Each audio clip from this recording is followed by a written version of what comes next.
Hello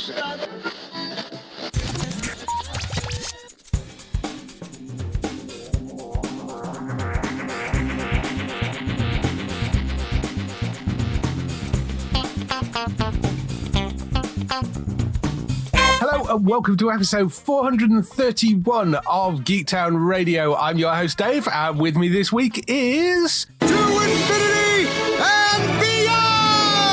Matt, how are you doing? I'm good, Daryl. How are you? I'm doing all right, thank you. Again, not got Daryl this week because his internet is still working. Talk, sort yourself out. Wow. Yeah, I know. It's just horrendous. I think he's probably going to end up switching broadband providers after that. It's been like 3-4 weeks, something like that. It's ridiculous. But anyway, Matt is back on. What have you been up to the last few weeks? Well, apart from the big weekend I just had, where I finished making Classic Reviews Season 7, Nice. Which is, for some reason, always a very long, well, I know why it's a long process, but still, I'm just kind of recovering from that. Apart from actual shows I've been watching that weren't made years ago, I suppose. Solar Opposite Season 4, and yeah, Season 4, not Season 5, because I think I mentioned last time I was behind on a couple of shows. I completely forgot about the voice change thing at the start of the season. So this was the one after I think it's a Halloween special. That was the newest episode I had, so I just carried on from there, which is the end of the third season, I guess. They shot Corvo in the throat, and I was like, oh, right, okay. Because it was literally about a year ago, wasn't it, that this... Yes, yeah, it's happened. Been a while. And then his voice changed, and for a couple of seconds I was confused, and then I brought my mind all the way back to when everything all changed. With all of that, I've watched the first couple of episodes, so like the first 2 or so of Season 4. It almost seems like Corvo, they've changed his personality slightly as well. So I'm not sure. It's still a good character in that, but that was kind of an interesting change. What did you think of that? I really quite enjoyed it. It's interesting because, I'm season ahead of you on this because the new season came out fairly recently. I've actually finished that as well, which has been great. And I actually can't remember what Corvo's voice was like prior to Dan Stevens taking over at this point. I'm so used to him with the British accent, and I really love what they've done with that character and the fact that they didn't try to hide the fact that they changed the voice actor.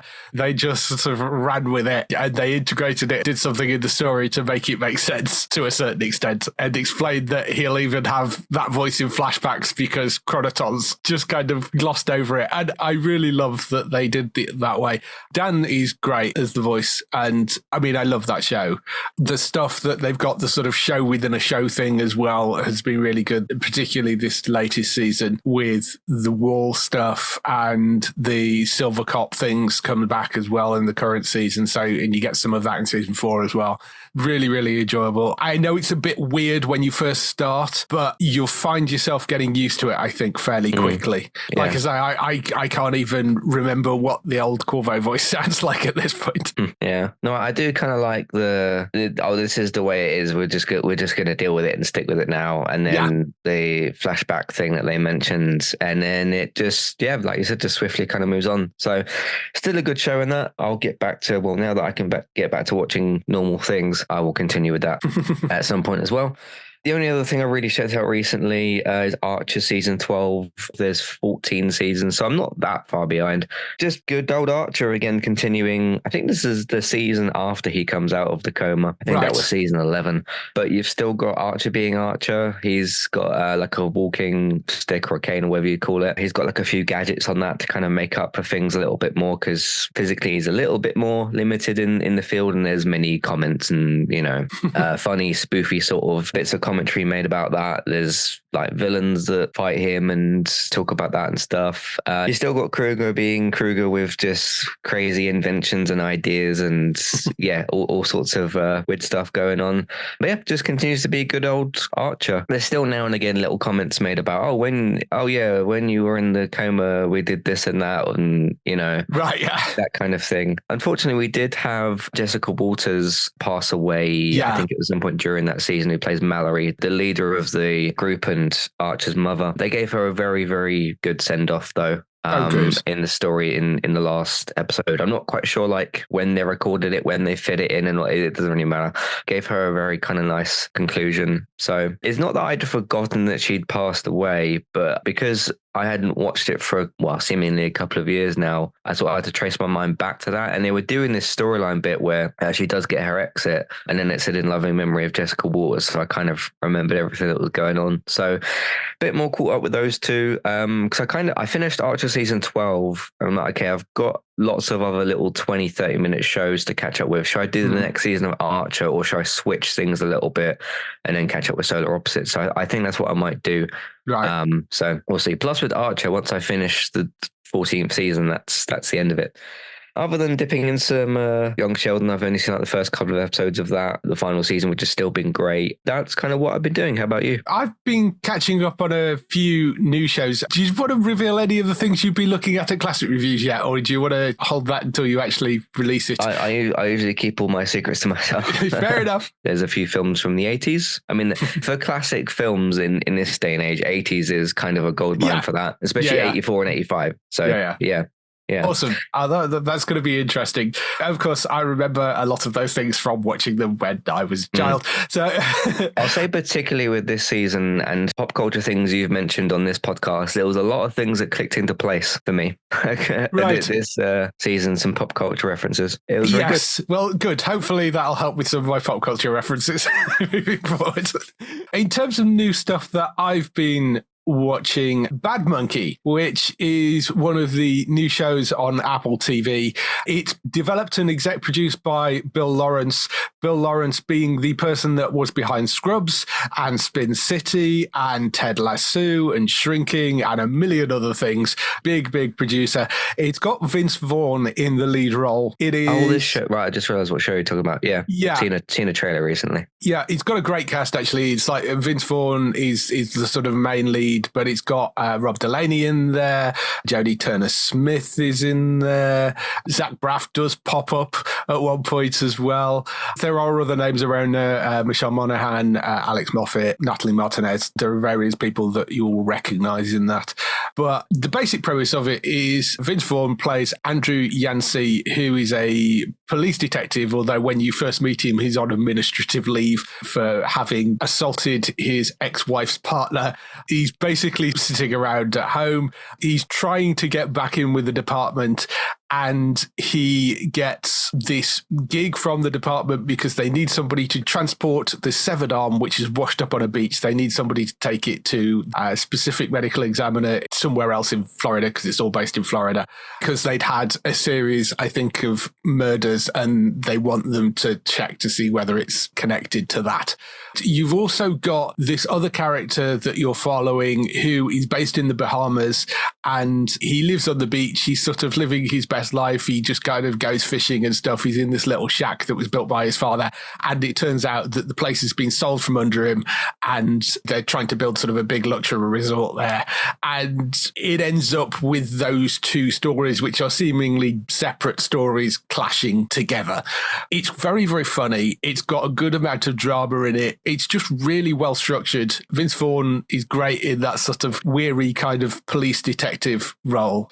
Rob Delaney's playing a fairly shady character in this as well. I'm only a couple of episodes into it, but given the people involved in it, and it is based on a novel which was also called Bad Monkey as well, so they've got something to kind of work off. So I don't know whether this is just going to be a limited series or whether they're planning on continuing it, but the characters are interesting enough. I imagine you could do something more with this if you wanted to once this season has gone through. But there are 3 episodes out so far. It's going out weekly, but I'm really, really enjoying it. And there is a monkey in it. That's just based on the title. He's not necessarily had that much impact on the story as yet, so I'm assuming that there is a reason that the show is called Bad Monkey, but it's worth going to check out, certainly. I saw the trailer. I thought it looked quite interesting. So there seems to be a consensus at the moment, which is one that I agree with, that Apple's got so many really great shows. Obviously, we talked about that loads of times before, because even Apple themselves have recently said that with marketing and things like that, and the amount of times I'll go on Twitter and I'll see like, oh, I just jumped on Apple TV. Where are all these good shows been sort of hiding kind of thing? Yeah.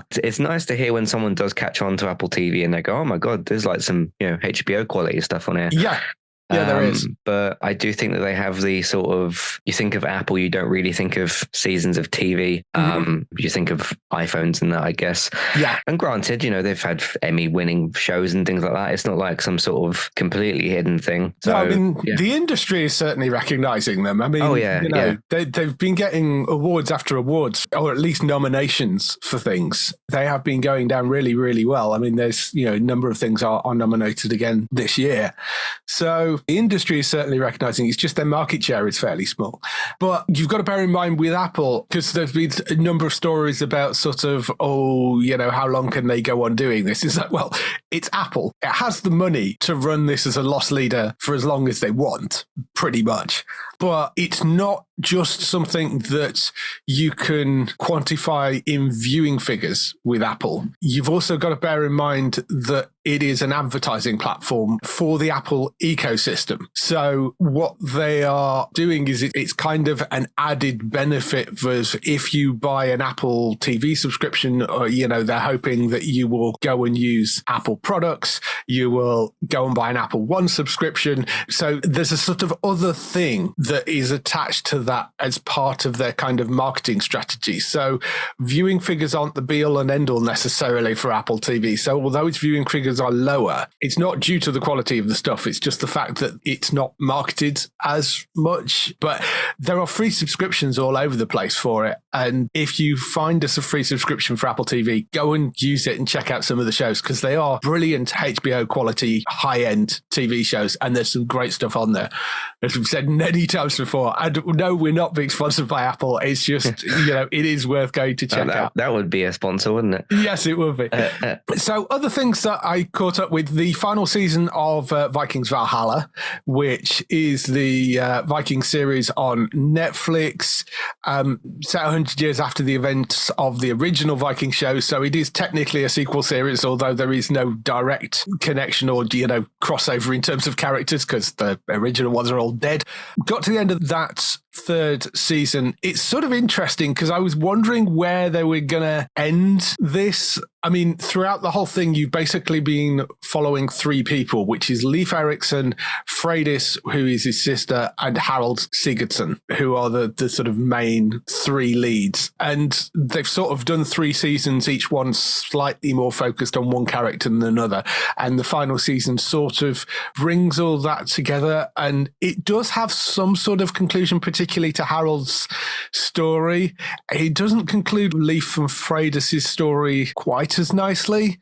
And this is the final season, and they did sort of try and say that it was sort of planned as the final season, but I'm not entirely convinced that it was, because there is more, obviously, history that you could tell, because it's also about the Vikings leadership across Denmark and Norway and Sweden, and also of the English crown as well. And there is quite a lot more you could tell of that in terms of sort of the Viking kings until you get up to sort of, well, basically until 1066, and they don't get anywhere near that. So I do wonder whether they were originally planning on doing that, and, Netflix stopped it after 3 seasons. So there is some conclusion to it, but it may be not quite as much as I would have liked, if that makes sense.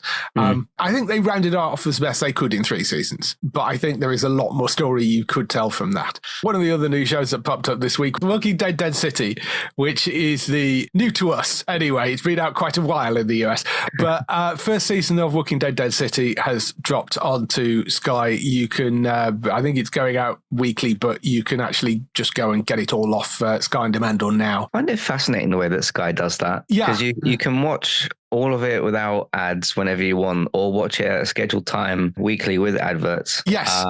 So even if you went to watch the show at 9:00 when it's on, you're actually better off going and grabbing that episode on demand, because then you have no adverts. Yeah. They've been doing that for like a long, long time. So anyway, it's a very interesting way to do it. Yes. You can also go and download it in ultra high def in most cases, or in a lot of cases, whereas I think the broadcast is just in high def, not ultra high def. But anyway, Dead City is the one that has Maggie and Negan in it. So it's Lauren Cohen and Jeffrey Dean Morgan back from their Walking Dead roles. It basically follows them to a post-apocalyptic Manhattan, which has been cut off from the mainland, and Maggie is searching for Herschel, her son, who has been kidnapped.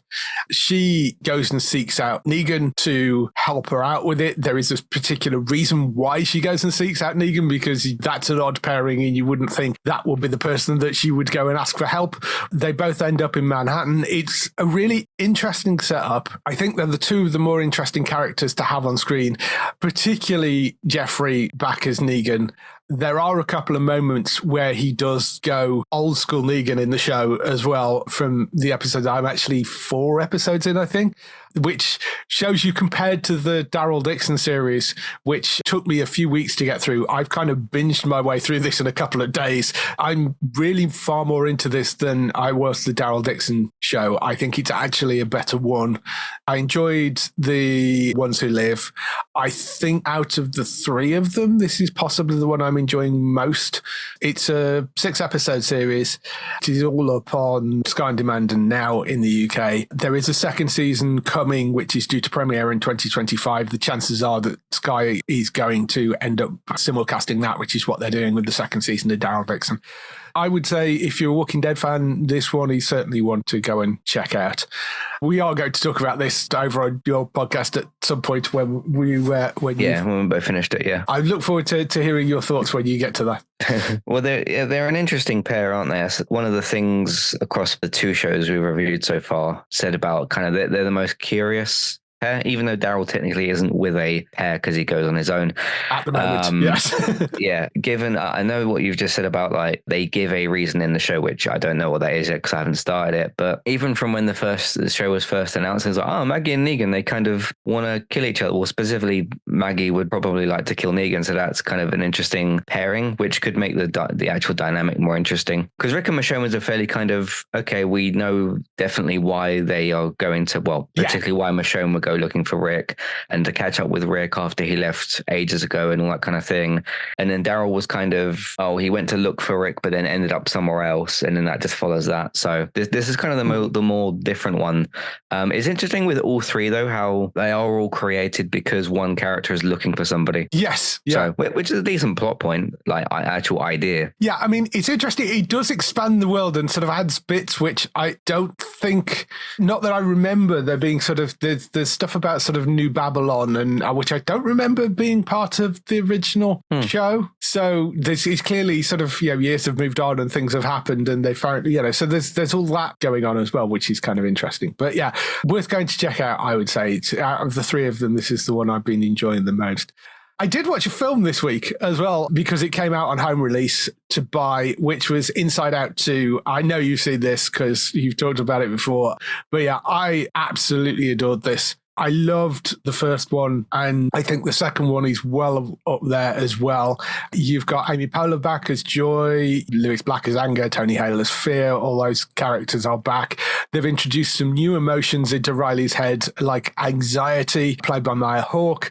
You've got envy in there is one of the new emotions as well. Embarrassment was emotion, I think, as well. Yeah. The basic story is, Riley's now 13 years old, so these are new emotions have turned up, and she's been forming a sort of sense of self, but she ends up going to this hockey camp, and the whole experience sort of starts to change her thinking and her emotions and stuff, and you're following that and the puberty alarm that goes off in her head and all that sort of stuff that comes up. It was like a Star Trek Red Alert, wasn't it? Yeah, there's this sort of Star Trek Red Alert sort of alarm that goes off, and they come in and start sort of messing with the control room and like, it's been remodeled, and then these, we've got to make space for the new people coming in, and then these new emotions show up and all that sort of stuff. I thought that was so well done. It's well thought through. I think it's a lovely way of teaching kids about emotion, and there's great value to sitting them down in front of both of these films as a sort of way of visualizing some of the emotions for people. Really, really good story, beautifully put together. It's up there with some of the best Pixar stuff. It's just fantastic. In terms of the box office for the film, by the way, because it's sitting at number 2 on the all-time animated list, I don't usually track numbers like this. I only do it for films and statistics that I really care about. And because I love Pixar so much, I want them to be at number 1. Inside Out 2 is at one point, at the time of recording anyway, at 1.649. And Lion King, the 2019 intended live action remake, but it's on the animated list, is 1.663. So it's like 14 million, but it's been out for a while. And I wonder, I keep thinking, oh, it's going to run out of legs and then it makes another, 20 million or something like that. There isn't a ton of, in terms of, because obviously you can't take your kids to go and see Alien, that sort of thing. So in terms of like the family friendly competition, because it did have, was it Despicable Me 4, I think it was? Yes. About 3 weeks after its release. So that kind of came in and took some money from it. I think that made about 800 million or something. It's really, really quite close now. So not that it will mean anything kind of it would be the number 1 animated film of all time. And sure, I don't get any of that money or whatever. In fact, some of that money is mine that I gave over to them. But so it doesn't matter in terms of any of those things. It would just be a really nice thing to have happen. Yeah. And it's just weird that if you look at the top 10 all-time animated films list, all the other 9 films are actually animated films, whereas Lion King was like, oh, we're making this for the purpose of a live action remake, but it's going to come under the animated list because it's actually an animated film. Yeah. It's so weird. So yes, it is very strange. But yeah, Inside Out 2, it's available to buy right now. It will be a few more months before it comes free on stuff, but I would say go out and get it. It's available on streaming to buy. Assuming the discs are probably out as well for those of you that still go for physical media. But yeah, well worth it. Wonderful, wonderful film. And the gaming side of things, I've been treading water a bit, jumping between games because the next thing to come out, there's actually a few games coming up fairly soon, but Star Wars Outlaws comes out on the 30th. So I'm sort of waiting around for that to come out. I'm slightly nervous because it is an Ubisoft game, and Ubisoft don't have the greatest reputation, to be fair. Me and Robert the other week, because we've been talking about some coverage of Star Wars stuff, and we said about how the Jedi games, the state that those are launched in, and those are EA and this is Ubisoft, and then we kind of pondered the difference between EA and Ubisoft. Yeah, so, I mean, neither of them have particularly great reputations, but I'm interested to see how this is when it launches, if it's going to be buggy as hell, or whether it's going to be okay, whether it's actually going to be any good or not. I have got it ordered, which I know you shouldn't pre-order things like this, but I mean, I'm a Star Wars fan and I also cover it on the show and things, so I thought I'd pre-order it. And I think that means I get it on Wednesday because the pre-orders come out slightly earlier than if you physically go and buy it, but it is technically out on the 30th. So we'll see this week. I've got a good week to play stuff with that before Satisfactory launches 1.0 on the 10th of September, which is the other thing I'm waiting for. I think Star Wars will be one of them sort of 12 to 20 hour sort of adventure games. I don't know. I mean, it is supposedly an open world. It depends how open that open world is. I mean, it could be. That depends how full of question marks and side bits that it is, I suppose. Yeah. So, because I mean, if you look at not Assassin's Creed Valhalla, because that was much bigger. If you look at some of the other Assassin's Creed games, sure, if you look at the map, it's got, 100 hours worth of stuff. But if you just do the linear story and a few other bits, it's probably like a 15-ish hour game. Yeah, I mean, I like the idea of it. It's very much my sort of game in terms of being sort of third-person action adventure, open world. That's the one thing that I play alongside city builders. I like the fact that it is not a Jedi-fronted thing. You're dealing with smugglers and that sort of stuff. So I think that's kind of be interesting, but we'll have to wait and see. I think after this, because I'm not sure what other Star Wars games are in development, I think the idea of a Mandalorian-esque game doesn't have to be the Mandalorian, but a bounty hunter game has been staring them in the face for a long time. Yes. Like if you're going to do a globe trotting or galaxy trotting sort of adventure, you've got the Mandalorian's ship there and you've got Grogu if you want to use him for little things and whatever. I'm surprised no one, unless there's a game in development that we just don't know about yet, but I'm surprised that no one's kind of jumped on that yet. So yeah, it wouldn't surprise me if that pops up at some point. That's all the stuff we've been doing this week. Let's move on to some TV and film news.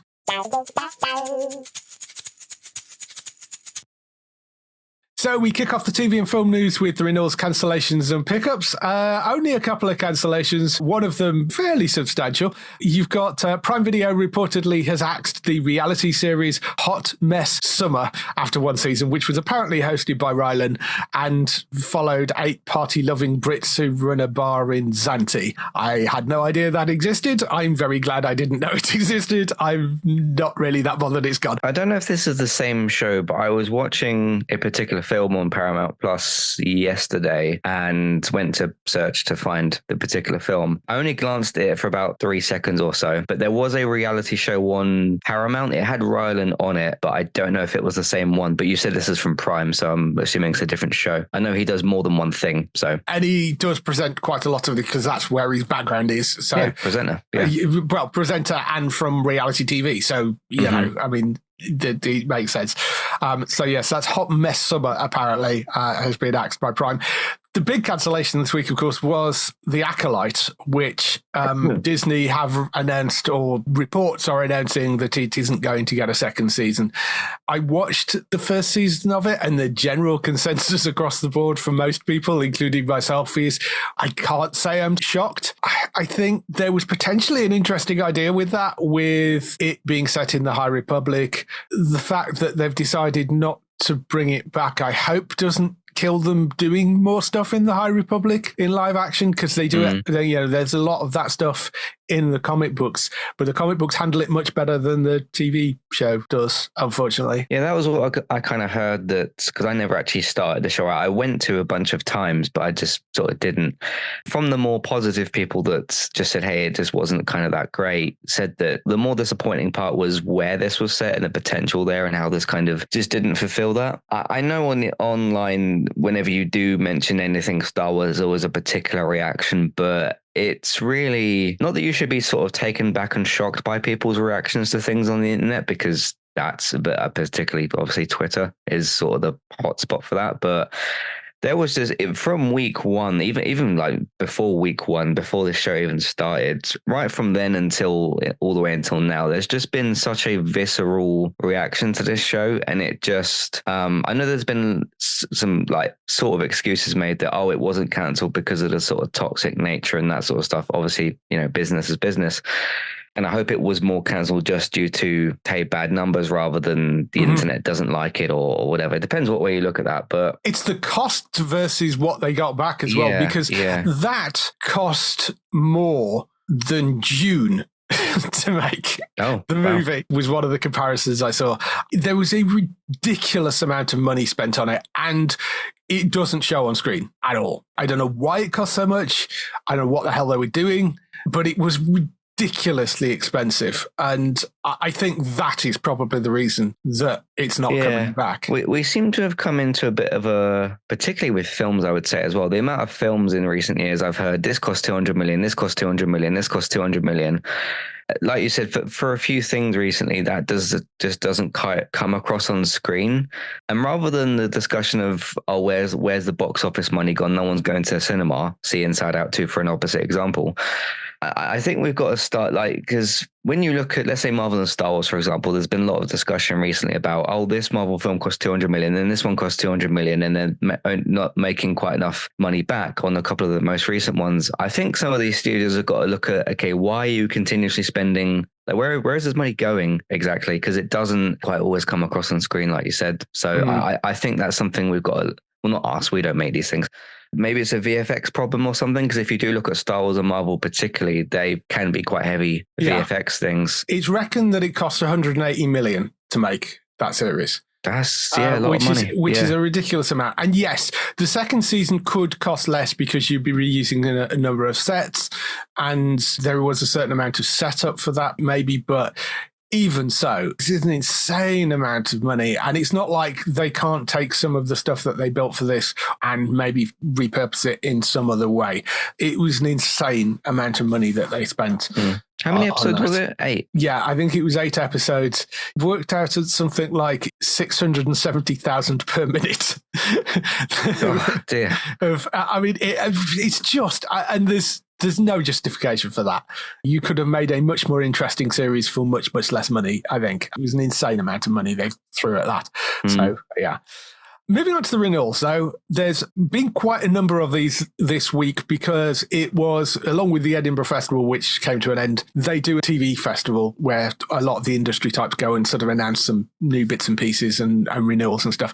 So BBC has renewed The Traitors for season 4 and a celebrity version as well. We're getting that. So they will both be back, hosted by Claudia Winkleman. The US also announced that they'd renewed it for their version for 2 more seasons, with Alan Cumming doing the hosting for that one. So lots more Traitors on the way. Sky have recommissioned a second season of Rob Beckett's Smart TV, so that will be coming back. Prime Video have greenlit a second season of 007 Road to a Million, so that's coming back. Love is Blind UK, hosted by Emma and Matt Willis, has been ordered for a second season at Netflix, so a number of sort of reality things popping back up. In terms of dramas, though, finally some good news from Joe Barton, who is the person behind the Lazarus Project, Bastard Son of the Devil himself, and Gil Hajai. Fantastic writer. Spoke to him a number of times. He's a really, really wonderful guy. He's got a new series coming out called Black Doves, which is coming to Netflix. It's a spy thriller starring Keira Knightley, Ben Whishaw, Sarah Lancashire, and a whole host of other people as well. Netflix, in a very rare move for Netflix, have actually renewed it for a second season before they've even aired the first season, which is a very Prime Video move. But yeah, apparently that's coming back for a second season as well. So that's some great news. I hope they start to do that a bit more, because we've made that criticism of Netflix a lot about people are not watching shows because they're worried they're going to get cancelled after one season. So stuff like this, when they say, no, we've got at least 2 seasons of it, might actually drive their viewing figures up a bit. But Joe Barton's a great writer. As I say, Lazarus Project was fantastic. I was really gutted that Sky decided not to bring that back. But they cancelled that, didn't they? Was that like that time travel show? That was the time travel show. Yeah. That was so good and so enjoyable, and a rare sort of British sci-fi thing, and it was so well done. So this is a spy thriller. Keira Knightley, Ben Whishaw, Sarah Lancashire are 3 of the main leads in it. It's from Joe Barton. Don't know exactly when the first season is landing, but I think it's due before the end of the year, but they have ordered a second season of that now, so that's great. And Apple have officially renewed Criminal Record for season 2 with Peter Capaldi and Chris Jumbo. That was a great drama. I mean, like a lot of the Apple dramas are, but as we've spoken about earlier, but Criminal Record's great. They've officially ordered it for a second season, although that is 6 months after Chris Jumbo accidentally let slip in an interview that it was renewed for a second season. So it's taken 6 months for Apple to officially actually announce the renewal. But yes, I mean, so we kind of knew this was coming, but that is good news, because the first season of that was really good. It was a good, solid police drama about an older sort of, Peter Capaldi plays this older police officer at the end of his career, trying to sort of maintain his legacy, but he's shady and corrupt. And Chris Jumbo plays the sort of new upcoming cop who ends up having to sort of clash against him in it. And it's really good. They're great on screen together. It's a solid drama, that one. Other bits of news that we just wanted to mention, all 4 seasons of Legacies, which is the Vampire Diaries spin-off, which nobody ever picked up over here. It's now actually landed on Prime Video UK. Although, being Prime Video, they have slightly screwed up how they actually put it up there. So season 1 shows up separately to the other 3 seasons. So if you search for Legacies, you'll see it listed twice. And the weird thing is, season 1 is listed, and then if you try to use the drop down to flip onto season 2 from season 1, it'll say the other seasons aren't there. But if you actually search for it, there is a second listing for Legacies. And if you look on that one, it'll say season 1 isn't there. But if you flip onto season 2, season 2, 3, 4, and 5 are available. So it's a quirky, one of those stupid Prime Video things where they've not integrated it properly. They may have fixed it, but they tend not to be very fast on fixing that sort of thing. All 4 seasons are up there. It's just season 1 is listed separately to the other 3 seasons. So why that is the case, I don't know, but they are all available on there. So if you're a Vampire Diaries fan, you can now watch Legacies, the last of the Vampire Diaries spin-off shows. I know there are a lot of people who be quite keen to go and watch that. I might go and pick that up, because I didn't know that hadn't been picked up, because I'm aware of the franchise and all that. I've never watched any of it myself, but I kind of thought that maybe it was a different show I was thinking of. I thought that had already come over it. So no, never been released over here. I will go and watch that at some point because I watched all the Vampire Diaries, and I mean, it's a fun, silly show, but watched all Vampire Diaries. I watched all the originals, so I will go and take a look at Legacies at some point. The originals, that's the other one, yeah. That is all on Prime Video UK now, if you want to go and check that out. The final, very last ever Grand Tour, or at least certainly the very last ever with Clarkson, Hammond and May in it, the Grand Tour One for the Road, it's being called, is being released on Friday the 13th of September on Prime Video. So this will be the last one with the original trio. They have decided to put their cars in park, let's say, and they're not doing any more car shows together. I mean, they've been doing something like 24 years, I think they've been together since they started together on Top Gear. I think that was such a massive staple of BBC for so long. When Top Gear. Unfortunately, they can't stop damaging their presenters. Hammond obviously had the accidents in that iteration of it, and then really, really bad accident with Freddie Flintoff, which ended up with it getting shelved. So the Top Gear is now gone, and the Grand Tour is now gone, although there is talk, and Prime Video have been given permission by the people behind the Grand Tour that they can develop a new version, but it would have a new set of presenters. Whether that actually happens or not, and whether they can make it work, is an entirely different matter. There are other versions of Top Gear from around the world. It may be something that they look at as sort of bringing in some presenters from across the world to do it. That would be one interesting way of doing it. But at the moment, this will be the last thing of the Grand Tour, certainly in its current presenting lineup, because they've decided they're too old to do it, essentially. Yeah, how old are they now? They're not as young as they used to be. Clarkson's in his 60s, I think. I'm not sure about the others, but 64. So, I'm not sure how old the others are. Hammond, I know, is younger. James, I think, is probably a similar age. He may be a bit younger than Clarkson, but so they've just decided enough's enough, I think, at this point. We've got a premiere date for The Lincoln Lawyer season 3, which is a wonderfully fun dramedy series. Feels like a network drama, but it is on Netflix. Season 3 of that is landing on the Thursday, the 17th of October on Netflix. That lands. First 2 seasons of that have been great. It's really fun, well written. It's from David Kelly, who's done a whole host of these sort of wonderful things. But Lincoln Lawyer, that is 17th of October for that. All 8 episodes of The Office Australia will land on Prime Video on the 18th of October. They're landing on there. This is a new version of The Office. It's basically The Office, but in Australia. Exactly the same setup of every other version of The Office. This one stars Felicity Ward in the lead role, who's been in things like The In-Betweeners 2 and Time Bandits and Wakefield and a bunch of other stuff as well. She's a comedian and actress. If you fancy a new version of The Office, it will be there from the 18th of October. You can check that out. Jilly Cooper's Rivals, which we've talked about a few times, which is an adaptation of her best-selling Rutshire Chronicles novels. That is landing on the 18th of October as well. That'll be on Disney Plus in the UK and Hulu in the USA. Cast list for this is ridiculous. It's like David Tennant, Aidan Turner, Danny Dyer, Rufus Jones, Catherine Parkinson, Victoria Smurfit. There's a whole host of other faces you will recognise in there as well. Set in the sort of 80s, it's sure to be quite a fun series. It's an odd one for Disney to pick up, I felt. I mean, I know it's a Hulu series, but it's been pushed as a Disney series in the UK. It's not very Disney. It's the type of thing I would have expected on Prime or Netflix, but, it's fair enough. The books were very, very loved, particularly back in the 80s, so I think that we'll be one to take a look at. For those of you that like your 90s boy bands, there are a couple of documentaries which have popped up. So Netflix have announced a Take That documentary with access to Gary, Howard and Mark. So it's going to feature interviews with Jason and Robbie. They, of course, did that long Robbie documentary series. So they're now doing the rest of the band, basically. It'll be a full Take That doc. I don't know whether that's going to be a series or whether that's going to be just a one-off doc, but they apparently have announced that.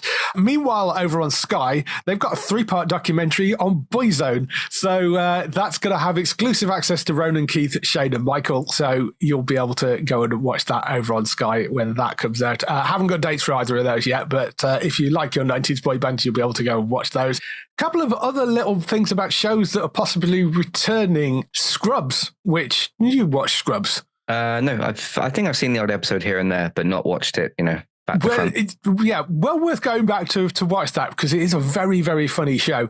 It's another Bill Lawrence series. As I mentioned, he came up earlier, and both of the things I'm talking about actually are both Bill Lawrence shows.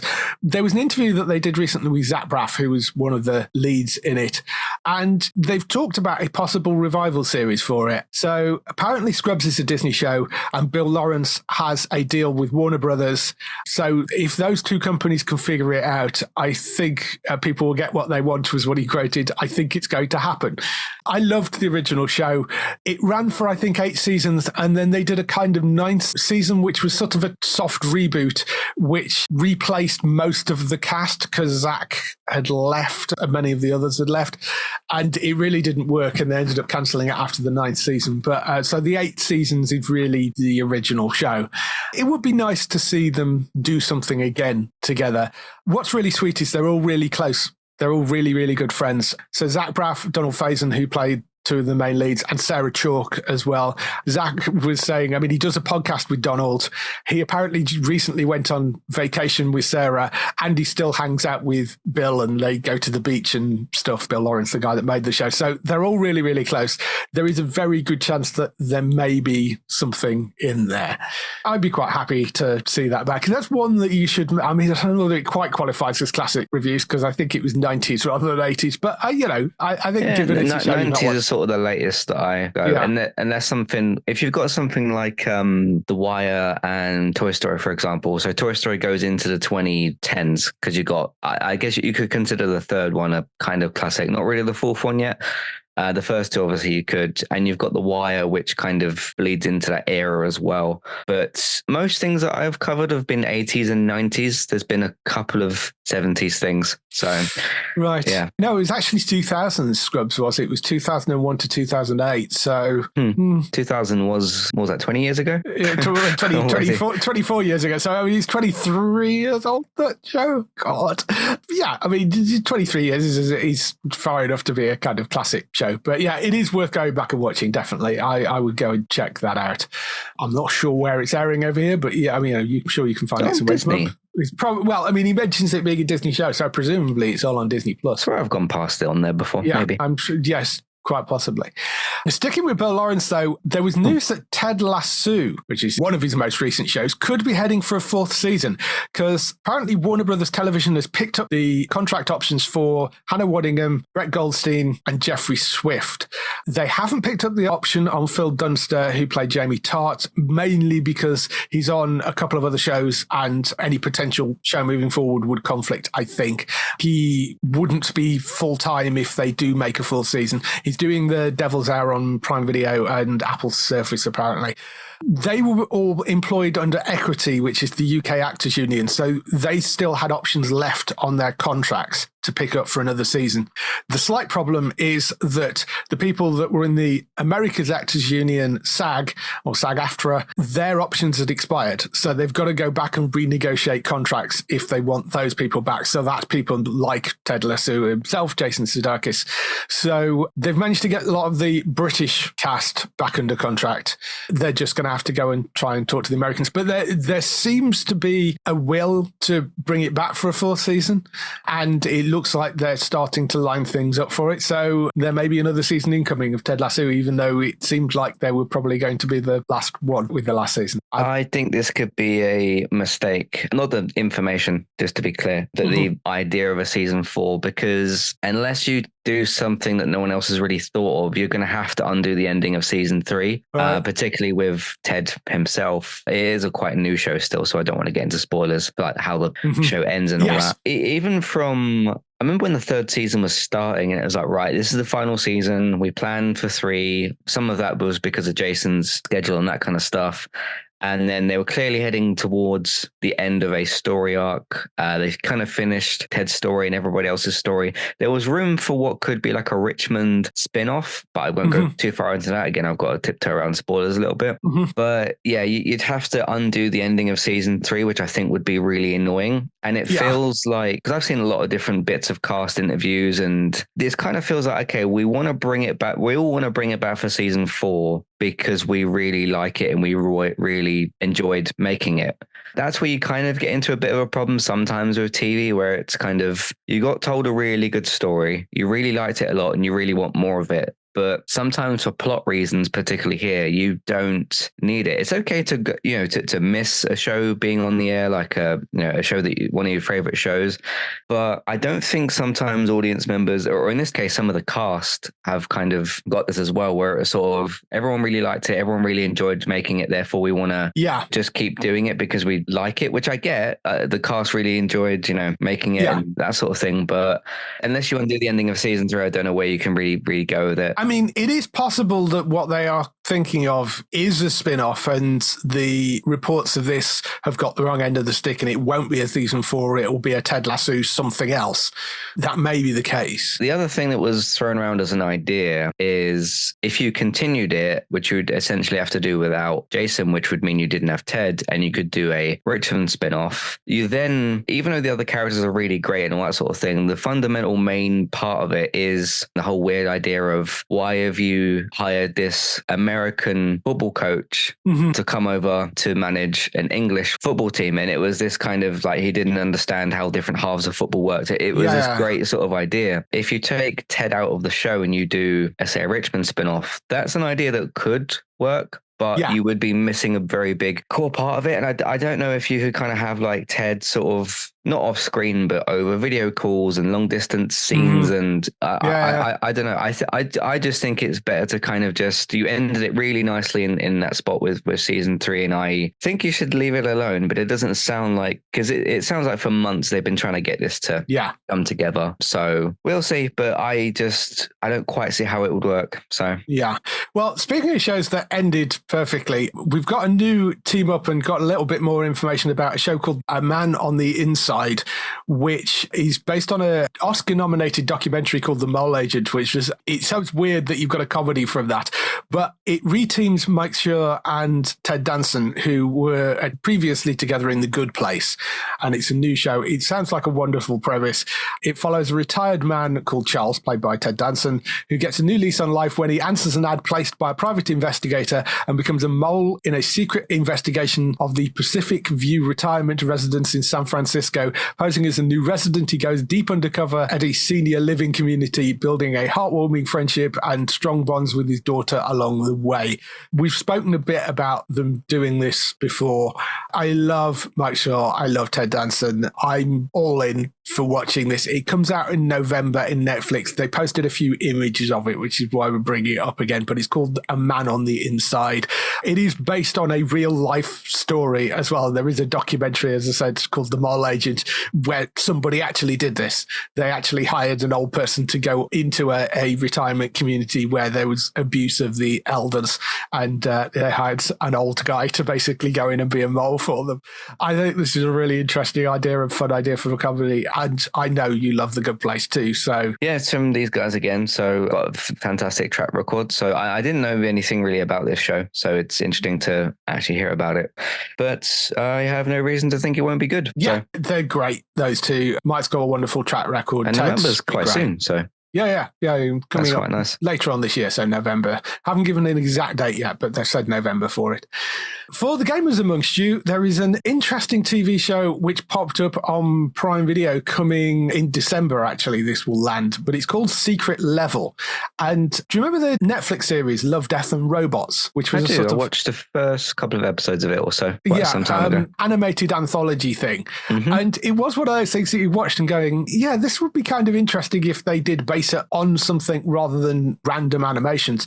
And that's basically what they've done. They've got 15 episodes in season 1 of Secret Level, and they're basing it specifically around gaming IP.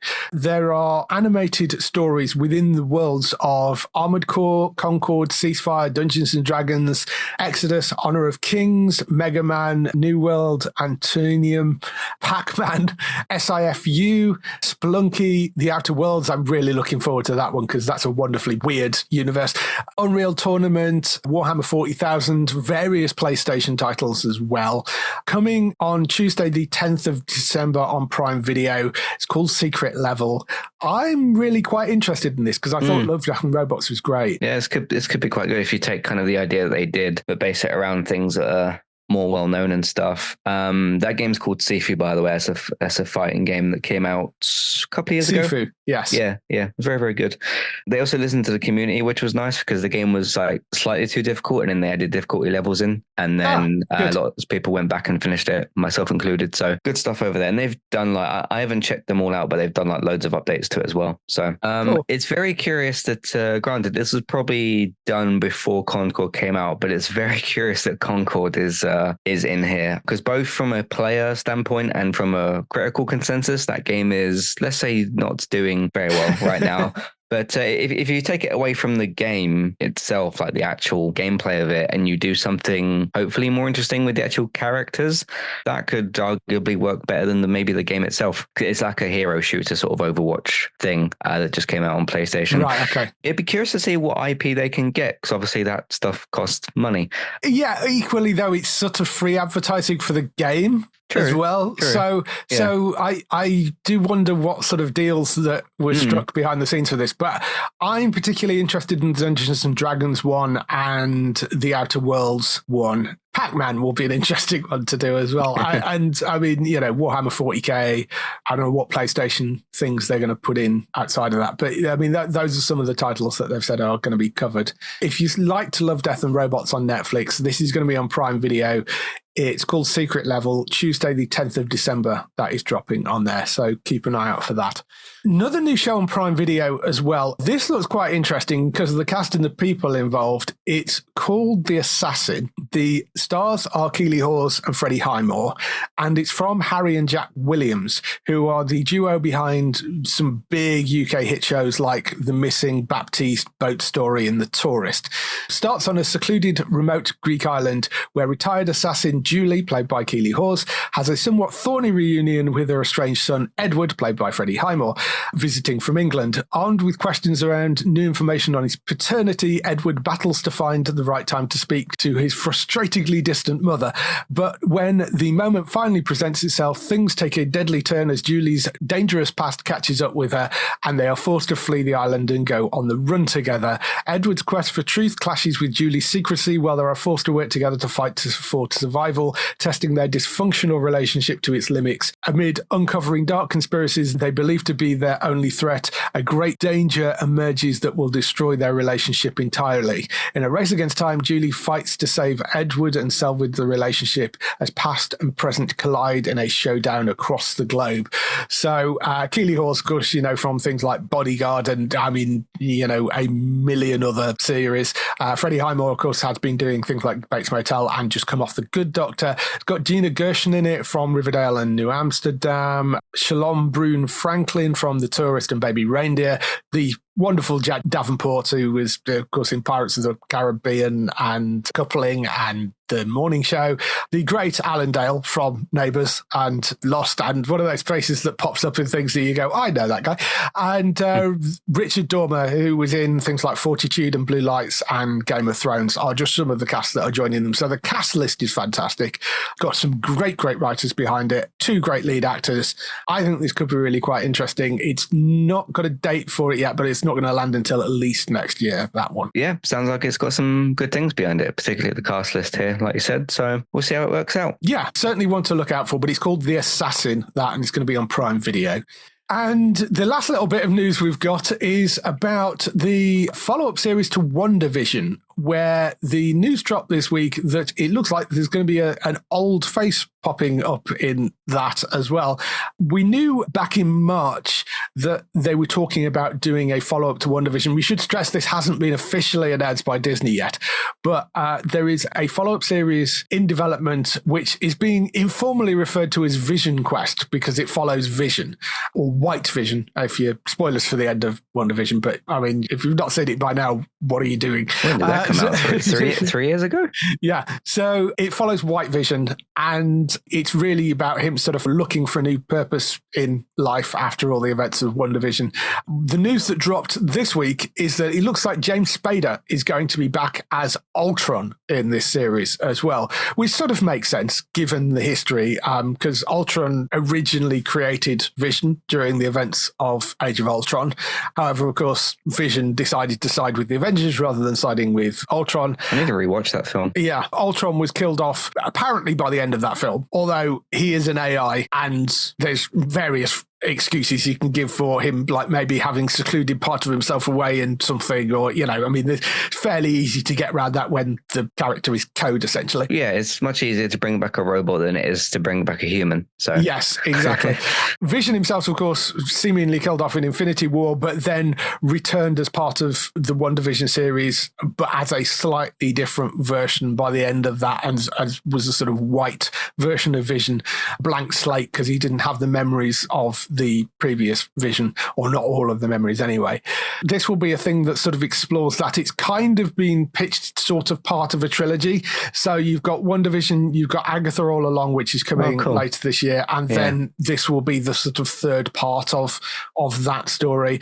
The person that is apparently showrunning this is Terry Mateless, who is brilliant, and he was the person that was behind the third and arguably best season of Star Trek Picard. He was also the person that adapted things like 12 Monkeys. He's worked on things like MacGyver. He worked on Star Trek Enterprise, Night Flyers, Nikita. He's worked on a whole bunch of different shows.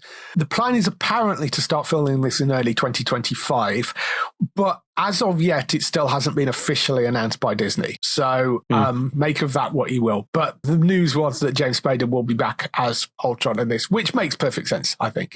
Yeah, this has a lot of potential, because you don't even necessarily need the multiverse for this, because when you say, I'll bring in a different version of this, that, and the other, no, that's what the multiverse is for. But yes, there's obviously in this world, you could bring back robots, whether it is Ultron and or Vision as well.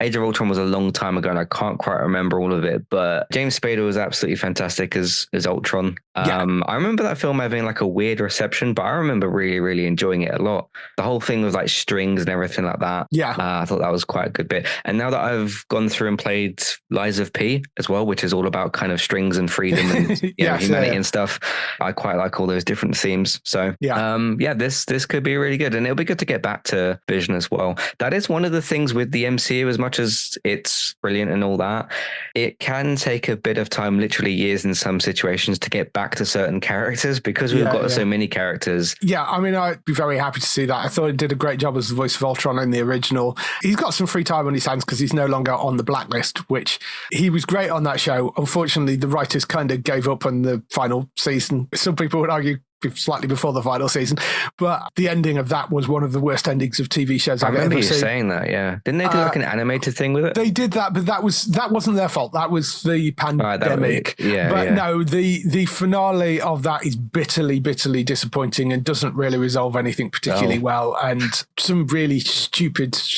choices. It's a real letdown, the end of that show that was around for 10 years, and to end it how they ended it without giving anything away, it's really disappointing.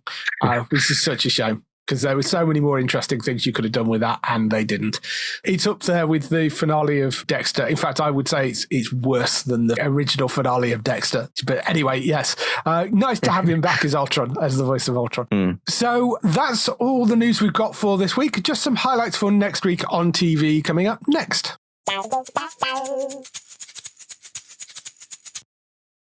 So, highlights for next week on TV. We have The Last Leg back doing what it originally started doing, which is covering the Paralympics. So, The Last Leg in Paris, that returns on the 28th of August at 10:28, I think it is. It's slightly later than it would normally be, presumably because it's after some Paralympic events. So, that will be back with Adam, Alex and Josh.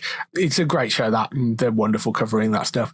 There is a new show called Chaos coming to Netflix. That's on the 29th of August. This stars Jeff Goldblum as Zeus, the king of the gods, ruler of the world. He's cruel, stylish, and all-powerful. That is, until he's not, is the little strapline that I've got for it. There has been trailers kicking around for this. It does look quite interesting. I did see a trailer that looked kind of interesting, yeah. So might check that out, but it's called Chaos with a K. That's 29th of August on Netflix, that lands. Lord of the Rings, The Rings of Power is probably the big show dropping this week. That comes to Prime Video on the 29th of August for its second season, so that returns. There are trailers and stuff around for that. I know it had a sort of mixed reaction, but I quite enjoyed the first season of that, so I'm looking forward to that being back. Over on ATV, we've got a couple of their big dramas coming back. Grace returns for season 4. That's the Johnson detective series. That's back on the 1st of September at 8 p.m. And then on the 2nd of September, you've got The Tower returning for its third season. That's the Gemma Wheatland police series. That is back 2nd of September at 9 p.m. And then over on the BBC, Colin from Accounts returns for its second season. That's the Australian romantic comedy. That is back on the 3rd of September on BBC Two and iPlayer for Colin from Accounts season 2. Some big shows, some maybe not quite as big shows this week, but I will be checking out Chaos, I think, and certainly Rings of Power I'll be looking at, and Last Leg. I will probably check that out as well. Cool. Yeah, I might check out that Chaos eventually. I haven't started Umbrella Academy yet either, the last season. So yeah, I saw some mixed reactions to that final season, but I rather enjoyed it. I mean, yes, it was a bit rushed in places, but they had fewer episodes to deal with, so I think they did a reasonable job in wrapping it. That's all we've got for this week. If people want to find more from you, Matt, where can they find you? You can head over to entertainmenttalk.org, podcast platform, same name, TV, games, films, Man United podcast. The Premier League is back. We've had an interesting start. Been some interesting things across the Premier League happening as well. We've got Liverpool on Sunday. I just realised and just remembered that's a very big game. So yes. At home to Liverpool. I did very bravely say last week that I'm not worried about Liverpool because they haven't really signed anybody. So we shall see. But an exciting game nonetheless. What else is there? We did Walking Dead stuff recently. We did The Ones Who Live and the Daryl Dixon season 1. So those were good to do. I've done a bunch of film reviews recently, not all of which I can remember, but just search for film reviews. You'll find a bunch of new ones recently. Gaming Talk, we're still doing that. And there's a bunch of other stuff going on as well. Just a little reminder for the classic reviews thing. If you're, I don't know how eagerly awaiting people will be for season 7, but in the meantime, there is 6 seasons and a bonus season. The bonus one's a Disney Pixar little mini series one. So if you're curious as to what that sort of even is, because that's very different from everything else that I sort of do. But if you're curious about that at all, there's a classic reviews feed episode, so you can check those out. That's me at the moment. We'll be doing the Negan Maggie show and then the second season of, I guess, Daryl and Carol now. So yes, it's not a secret anymore. So yes. So we'll be checking those out soon. And yeah, that's me at the moment. Cool. So yeah, go and check Matt out over on entertainmenttalk.org and go and give Daryl some love over at hollywoodnorthnews.net. I'm not sure how much he's posting at the moment. Like I said, his internet is still playing up, but those are for the TV series that you love, which are shot in Canada. For us, you can visit the website at geektown.co.uk throughout the week and see all the latest air date information. If you want to get in touch with your questions or comments, email us on podcast@geektown.co.uk. Leave a message on the website post. Find us at Geektown on Twitter, on Facebook at facebook.com/Geektown, YouTube at youtube.com/Geektown, Blue Sky at Geektown, Instagram at Geektown UK, TikTok at Geektown UK, and Threads at Geektown UK. That is everything. We shall see you next week. Bye-bye. Goodbye.